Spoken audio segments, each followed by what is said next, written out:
When a couple returned home, they witnessed a shocking scene involving their infant daughter and the babysitter.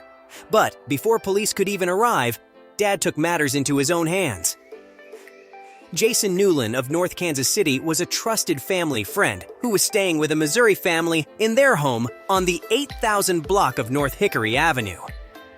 When the couple wanted to go to the store without a baby in tow, they had no problem leaving their daughter, who was napping in Newland's care, KMBC reports.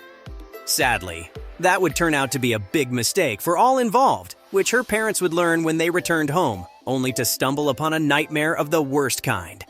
After the 26-year-old man was left alone to babysit the napping 1-year-old girl and the parents headed off to the store, Newland decided to use his time alone with the baby to sodomize the infant in a terrible act of betrayal against not only the little girl, but the parents who had entrusted their child to his care as well.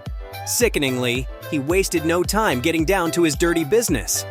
As fate would have it, however, the child's mother realized she had forgotten something, and the parents were forced to return to their Clay County, Missouri, home earlier than expected, KCTV 5 reports. Only 5. 10 minutes after leaving, the mother was home again, and something must not have felt right when she walked through the door. Where was Newland?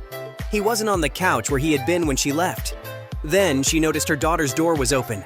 Going to investigate, the mother walked into her child's room only to discover a sickening and frightening sight. Her baby was being sexually assaulted. Kneeling between the infant's legs, Newland was masturbating while touching the child's genitals, according to Daily Mail. The deranged pervert had removed the baby's clothes and was taking pictures of the vile act he was committing against the innocent, helpless infant as he pleasured himself. The horrified mother immediately ran and told her husband what she saw. As she grabbed the phone to call the police, the baby girl's daddy had a much different reaction to what had just happened to his daughter. Flying into an understandable rage, the angry father stormed into the room, tackled the pedophile to the floor, and began punching him repeatedly before pulling out a dresser drawer and brutally beating the abuser with it as well. As Newland laid on the ground screaming, he drew the attention of people nearby. Eventually, a neighbor arrived and stopped the enraged father from pummeling the predatory monster, ripping him off of the pedophile. When police arrived, a beaten and bloodied Newland was arrested and taken to the Clay County Detention Center.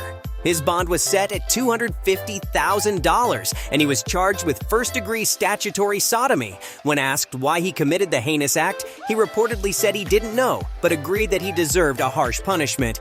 "I hope you go down for this," the mother told Newland as she waited for the cops to arrive at her home, to which she told police he responded, "I do too." Sadly, there simply isn't a punishment harsh enough for such a crime committed against such a small child. But hopefully, prison will not be a very safe place for Jason Newland after he is prosecuted and sentenced for his crimes against an infant. After all, what he did is every parent's worst nightmare, and it's very likely that after having entrusted him with the care of their child, the girl's parents are feeling a deep sense of guilt, regret, and responsibility, in addition to trying to cope with what's happened to their child. So, regardless of what he gets, he's getting off easy for what he's done. It is truly unfortunate that the father of the child didn't have more time to deal with Newland before the neighbor pulled him off, since this kind of criminal can't be rehabilitated. Even with professional help, pedophiles like Newland tend to strike again when they regain their freedom. Hopefully, a few nightly visits from the vilest criminals prison has to offer might deter this monster from ever doing this again. Of all the crimes an adult can commit, abuse against a child has to be the most abhorrent. To steal a child's innocence for one's own sexual pleasure is truly a sickness of the worst kind, proving there are monsters among us, and a parent can never be too careful when deciding who to entrust with their child, even for the shortest amount of time.